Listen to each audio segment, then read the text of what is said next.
Bonjour. Sauf à de rares exceptions, on n'apprend effectivement pas à manager un groupe, une équipe, des hommes et des femmes, à l'université ou au sein d'une grande école.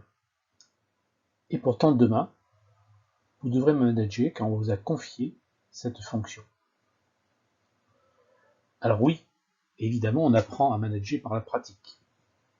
Mais ceci n'empêche nullement de démarrer avec quelques bases solides.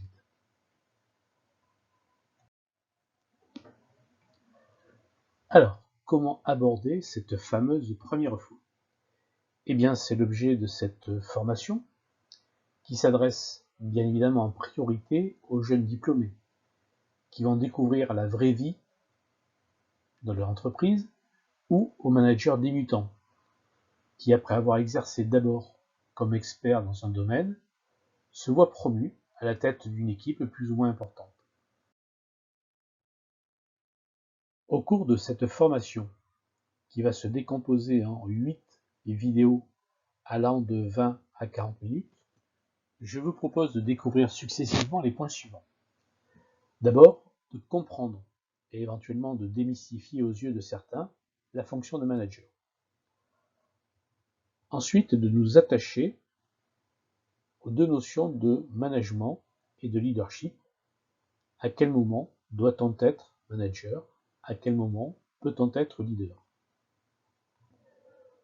Nous ferons un peu de théorie en évoquant les 4 grands styles de management qu'il est nécessaire de connaître et qui vous permettra de vous positionner en fonction de votre caractère, de votre formation, de votre expérience. Nous évoquerons ensuite le principe du management situationnel, mais nous irons un peu plus loin. Nous parlerons bien évidemment des collaborateurs et des notions de motivation, de compétence et de performance.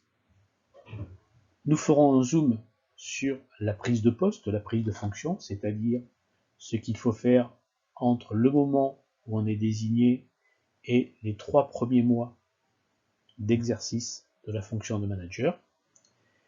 Et ensuite, je vous donnerai des moyens d'être efficace au quotidien à travers 7 savoirs utiles qui méritent d'être maîtrisés par tout manager, qu'il soit débutant ou expérimenté.